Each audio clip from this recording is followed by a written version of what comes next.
Hello दोस्तों, welcome to our channel. I am C S Jayvinder Singh, एक practising company secretary in Delhi Noida. तो आज हम डिस्कस करेंगे जो एमसीएस सेक्रेटरी ने अपने एक इंटरव्यू में बताया था कि भाई गवर्नमेंट लॉन्च करने वाली है ई स्क्रूटनी ऑफ कॉर्पोरेट फाइलिंग, यानी कि जिस तरीके से कुछ परसेंटेज में आईटीआर की स्क्रूटनी की जाती है सिस्टम के द्वारा, इनकम टैक्स डिपार्टमेंट के द्वारा, वैसे ही कुछ इस तरीके की ही स्क्रूटनी लॉन्च की जाएगी कॉर्पोरेट फाइलिंग के रिगार्डिंग, यानी कि जो भी आपकी कंपनीज की फाइलिंग होती है, चाहे वो एनुअल फाइलिंग हो, ऑडिट रिपोर्ट हो, या फिर डायरेक्टर्स चेंज के रिगार्डिंग हो, ऑडिटर्स अपॉइंटमेंट के रिगार्डिंग हो, कैपिटल इंक्रीज के रिगार्डिंग हो, राइट इश्यू हो, प्राइवेट प्लेसमेंट हो, कैपिटल इंक्रीज हो,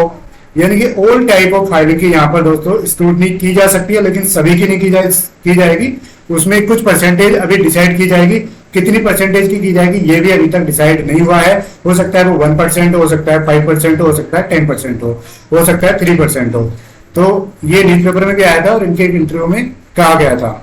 तो ये भी 3-4 दिन पहले की ही बात है जब ये न्यूज पेपर में आया था। तो इन्होंने कहा है कि ये आप देख सकते हैं, the MCA is set to launch random electronic scrutiny of corporate filing later this year, यानी कि इस साल के एंड में हो सकता है कि वो स्टार्ट हो जाए, या फिर जो 23 आएगा उसके स्टार्टिंग में ही हो जाए। ये रहेगी दोस्तों टोटल टेक्नोलॉजी बेस रहेगी, यानी कि ज्यादातर जो स्क्रूटनी की जाएगी सिस्टम के द्वारा ही की जाएगी, यानी कि आर्टिफिशियल इंटेलिजेंस वाले सिस्टम यहाँ पर लॉन्च किए जा रहे हैं, रोबोटिक वाले, जिससे कि ज्यादातर ह्यूमन की तरह वो लोग वो काम कर सकते हैं। अब हम देखते हैं कि इसके क्या क्या पॉइंट्स हैं जो हमें करने चाहिए। इन्होंने ये भी बताया कि number of active companies approximately कितनी है, 13 लाख है, और नंबर ऑफ स्मॉल कंपनीज उसमें से कितनी है, 10.5 लाख स्मॉल है, ओपीसी 34,000 है। कंप्लायंस रेट की अगर हम बात करें लास्ट 3 ईयर में, तो 18-19 में ये हो गया लगभग दोस्तों 90%, 17-18 में 81, और 16-17 में ये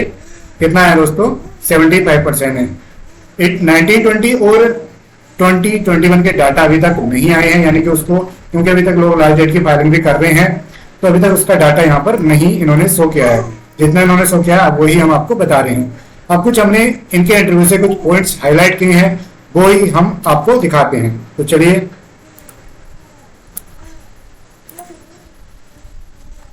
few highlights of the interview of Shri Rajesh Verma, जो सेक्रेटरी हैं एमसीए के। तो इन्होंने बोला है government to launch random e scrutiny of corporate filing. Corporate filing को दोस्तों शॉर्ट में बोला जाता है। MCA is set to launch random electronic scrutiny of corporate filing later this year, यानी इस साल के एंड तक वो स्टार्ट हो सकती है या उसके आगे भी जा सकते हैं। There will be stratified random sampling of the returns, मतलब कुछ पॉइंट्स डिसाइड किए जाएंगे कि इन पॉइंट्स के बेस में स्क्रूटनी की जा सकती है, जो पॉइंट्स उन्हें डाउटफुल लगेंगे। कुछ पॉइंट्स की यहाँ पर भी नीचे हम बात करेंगे। और ये जो दोस्तों स्क्रूटनी होगी ये कंप्यूटर ड्राइवन होगी, यानी कि मोस्टली ये आर्टिफिशियल इंटेलिजेंस के द्वारा ही की जाएगी। सिमिलर टू जैसी मतलब स्क्रूटनी इनकम टैक्स डिपार्टमेंट के द्वारा कुछ रिटर्न्स की जाती है, वैसे ही उससे मिलती जुलती कुछ इसी तरीके से एमसीए या फिर आरओसी के द्वारा भी की जाएगी। Scrutiny work will begin earlier version 3 of the MCA 21 with system red flags, यानी कि दोस्तों जब अभी तो जो B3 पोर्टल है वो एलएलपीज के लिए आया है, वैसे तो इनका सिस्टम आप देख रहे हैं कितना अच्छा चल रहा है। तो पहले तो इनको अपने सिस्टम में इंप्रूवमेंट करने की जरूरत है कि भाई आप अपना सिस्टम तो सही से कर लो, पहले लोग सही से फाइलिंग तो कर पाए, अभी काफी सारे फॉर्म में तो अटैचमेंट तक जानी नहीं है, तो हम सही फाइलिंग करके कैसे पाएंगे। आप बाद में बोलोगे कि सर इसमें तो अटैचमेंट ही नहीं है, आपने तो नॉन कंप्लायंस किया, तो भाई अटैचमेंट नहीं है तो आप अप्रूव कैसे करें कि हम पॉइंट अपने मतलब उनके सामने रख सकते हैं।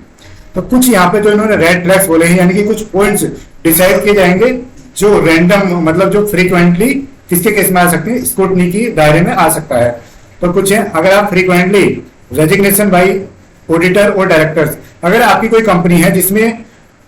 ऑडिटर और डायरेक्टर्स का बार बार अपॉइंटमेंट होता है, हर साल मतलब नए डायरेक्टर आ रहे हैं, पुराने डायरेक्टर जा रहे हैं, मतलब कंपलसरी जो उसके क्राइटेरिया से अलग जो आप ऑप्शनली कर रहे हैं कि भाई छोटी कंपनी है फिर भी डायरेक्टर आ रहे हैं जा रहे हैं, ऑडिटर हर साल नया अपॉइंट हो रहा है, हर साल रिजाइन कर रहा है, या 2 साल में 3 साल में अपॉइंट हो रहा है। तो ये जो कुछ मेन पॉइंट है कि भाई क्यों जा रहे हैं, ऐसा क्यों हो रहा है, फिर उनके कंप्लायंस चेक करने की जरूरत है। सेकंड पॉइंट है कंपनीज विद लो कैपिटल, यानी कि उनकी जो पेड अप कैपिटल है वो तो काफी लो है, आपकी कैपिटल 1 लाख है और आपकी टर्नओवर 100 करोड़ 200 करोड़ 500 करोड़ जा रही है, तो ऐसा क्या है कहीं आप ट्रांजैक्शन से घुमाई तो नहीं रहे हैं, बिलिंग तो नहीं करें जीएसटी में, तो इन चीजों को मेनली ध्यान किया जाएगा। तो प्रोफेशनल भी जो दोस्तों इन चीजों में डील कर रहे हैं वो भी अपने क्लाइंट को इस तरीके से समझाएं। अगर आप क्लाइंट है यानी खुद की कंपनी है तो आप इन चीजों को समझें और कम से कम अपने ऑडिटर्स का रिजाइन कराएं, कम से कम 5 साल के लिए उसको अपॉइंट करें, 3 साल के लिए करें, जब तक कि कोई वैलिड या जेन्युइन रीजन ना हो तब तक आप वैसे ही पैसे उसे की वजह से रिजाइन ना कराएं। डायरेक्टर्स को बार बार अपॉइंटमेंट एंड रेजिग्नेशन फ्रीक्वेंटली ना कराएं। और दोस्तों थर्ड जो मेन पॉइंट आता है वो है रिलेटेड पार्टी ट्रांजेक्शन, यानी कि आपकी जो सिस्टर कंसर्न कंपनी है, यानी कि आपकी कोई ऐसी कंपनी है जिसमें आप खुद ही मैनेजमेंट है, खुद ही शेयर होल्डर और डायरेक्टर हैं, उनके साथ ज्यादा बिजनेस ट्रांजेक्शन आपकी चल रही है, आपके जो डायरेक्टर या शेयर होल्डर हैं उनको ज्यादा पैसा जा रहा है, कंपनी लॉस में जा रही है फिर भी आप उनको मोटी सैलरी दे रहे हैं, तो कुछ इस टाइप की ट्रांजेक्शन यहाँ पर ट्रैक की जाएंगी जो कंपनी एक्ट के अंडर कुछ और भी रिलेटेड पार्टी ट्रांजेक्शन डिफाइन की गई है उसके अकॉर्डिंग। कुछ यहाँ पर दोस्तों और भी पॉइंट देखे जा सकते हैं। अभी तक इन 3 पॉइंट की ही मेजरली बात की गई है। Government is now seeking to improve oversight as well as compliance, मतलब गवर्नमेंट चाह रही है कि भाई हम देखें भी और लोग जिससे कंप्लायंस अच्छे तरीके से और ज्यादा मात्रा में कर पाए। तो the new module will immediately send out an alert to the companies if they miss the deadline for filing returns or other compliances। ये कह रहा है कि जो न्यू एमसीए पोर्टल वर्जन 3 है अभी तो एलएलपी के लिए आया है, लेकिन आने वाले टाइम में 2-4-6 महीने में ये कंपनीज के लिए भी आ जाएगा और काफी सारी जो फाइलिंग है वो प्रीवियस ईयर के डाटा से प्री फिल हो जाया करेगी। और जब भी आपकी कोई डेडलाइन मिस हो रही है, जैसे डायरेक्टर केवाईसी की है या फिर एनुअल फाइलिंग की है या फिर किसी और कंप्लायंस की है, तो एमसी आपको इंटीमेट कर दिया करेगा आपके ईमेल आईडी और फोन नंबर पर कि सर आपकी ये डेडलाइन मिस हो गई है, आप ये कीजिए। जैसे इनकम टैक्स डिपार्टमेंट काफी सारी मेल हम लोगों को करता रहता है। Non filers will be tracked and prodded to file, वही जो नॉन फाइलर हैं यानी कि जो कंप्लाई नहीं कर रहे टाइम पे उनको ट्रैक किया जाएगा और उनको फाइल करने के लिए बार बार बोला जाएगा, अगर वो नहीं फाइल करते तो उनको पेनलाइज किया जाएगा। MC is moving to prefilled and auto filling regime for the returns, मतलब एमसी चाहता है कि ज्यादातर जो फील्ड है वो प्री फिल हो जाए, लास्ट ईयर का जो डाटा है वो प्री फिल हो जाए, करंट ईयर का आप मैनुअली डाल सकते हैं। तो यहाँ पर दोस्तों web based form is being implemented replacing current system of filing, nearly 90% prefilling will happen, यानी आने वाले टाइम में जब वर्जन 3 ऑल फाइलिंग के लिए हो जाएगा तो अप्रोक्सीमेटली 90% जो हमारा कंप्लायंस होंगे, फाइलिंग होंगे वो ऑटोमेटिक हो जाएंगे, सिस्टम के द्वारा ही दोस्तों हो जाया करेंगे। की फोकस, मतलब की फोकस किस पर है दोस्तों, is to improve compliance and make life easy for business including through decriminalisation of law, यानी कंपनी लॉ के अंदर क्रिमिनलाइजेशन को हटा दिया गया है, क्रिमिनल लायबिलिटी अब नहीं बनाई जाएगी, सिविल लायबिलिटी के दायरे में उसको ला दिया जाएगा। लेकिन भाई एमसी से मेरी ये रिक्वेस्ट है या फिर कोई भी गवर्नमेंट ऑफिसर अगर ये वीडियो देखता है तो आप थोड़ा अपने सिस्टम के ऊपर भी काम करें ताकि बिजनेसमैन को आप कर दें कि इजी लाइफ और बिजनेस। तो ऐसा तो हो नहीं रहा है, जब से B3 आया है आप अपने पोर्टल को पहले जब भी आप नया पोर्टल लॉन्च करते हैं पूरी तरह से उसको टेस्टिंग वगैरह करें, पूरी तरह से इतना उस पर बर्डन डाल करके देखें कि अगर 1 CR पीपल भी एक साथ फाइलिंग करें तो कितना ये बर्डन के क्रैश, ये पोर्टल आपका क्रैश तो नहीं हो जाएगा, कुछ दिक्कत तो नहीं आएगी। तो आप पूरा टेस्टिंग करने के बाद ही लॉन्च करें, चाहे इसमें टाइम भले से 2-4 महीने एक्स्ट्रा लग जाए, जिससे बिजनेसमैन को आपके ऊपर एकदम ट्रस्ट बना रहे और उनकी आइज में आप एक अच्छे मतलब गवर्नमेंट या अच्छे डिपार्टमेंट की तरह वर्कर आए। तो इस चीज का विशेष ध्यान यहाँ पे रखा जाए, यही हम प्रोफेशनल की तरफ से और बिजनेसमैन की तरफ से एक रिक्वेस्ट है। Improvement in compliance rate in last few years, मतलब कुछ सालों में कंप्लायंस रेट को इंप्रूव किया गया है, जब से CFSS स्कीम आई थी या फिर और भी काफी सारी स्कीम गवर्नमेंट लाती रहती है। बर्डन ऑन स्मॉल कंपनीज, दोस्तों छोटी कंपनीज को जैसे कि इस साल के बजट में डेफिनेशन चेंज कर दी गई है, यानी अब स्मॉल कंपनीज कौन सी कंपनी होंगी जिनकी paid up capital up to 2 CR है और टर्नओवर कितनी है अप टू 20 CR है। तो अगर आपका एक भी कंडीशन ऊपर जाती है तो आपको स्मॉल कैटेगरी के दायरे से बाहर निकाल दिया जाएगा। और जब तक आपकी स्मॉल कंपनी है तो आपको कोई भी सर्टिफिकेशन वगैरह की रिक्वायरमेंट भी नहीं है। और अभी गवर्नमेंट ये भी प्लान कर रही है कि भाई जो स्टेचुटरी ऑडिट की रिक्वायरमेंट है वो भी स्मॉल कंपनी से हटा दी जाए, जैसे कि LLP अगर 40 लाख तक टर्नओवर है या फिर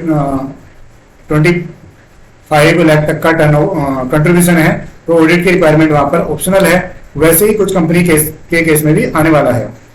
सो dear all professional, please take more care by doing any filing on MCA portal with immediate effect from today. तो दोस्तों हमें अब जरूरत है एक्टिव होने की, अपने क्लाइंट्स को बोलने की कि आप डाटा को सही तरीके से मेंटेन कीजिए। करंट अकाउंट में कोई भी पर्सनल जो ट्रांजैक्शन है वो नहीं करनी है, पूरी ज्यादातर ट्रांजैक्शन आपको बैंकिंग मोड से ही करनी है, जिससे ऑडिट वगैरह में दिक्कत नहीं आएगी। और जब ऑडिट में दिक्कत नहीं आएगी तो बाकी सारी कंप्लायंसेस में भी प्रॉब्लम नहीं आएगी। क्योंकि काफी सारी कंप्लायंसेस एनुअल रिटर्न वगैरह बेस होते हैं ऑडिट रिपोर्ट पर ही। और जो हमारे इवेंट बेस्ड कंप्लायंसेस होते हैं, auditor appointment, director change capital, paid right issue, private placement या और भी काफी सारे इवेंट बेस्ड कंप्लायंसेस वो मतलब ऑडिट रिपोर्ट पर बेस नहीं होते हैं। तो उसमें जो लीगल वर्क करते हैं उनको एक्टिव होने की जरूरत है, क्लाइंट को समझाने की जरूरत है कि भाई जितना हो सके आप लोग सावधानी बरतें और अच्छे से काम करें। तो दोस्तों इस वीडियो में इतना ही, मिलते हैं नेक्स्ट वीडियो में, तब तक के लिए बाय बाय।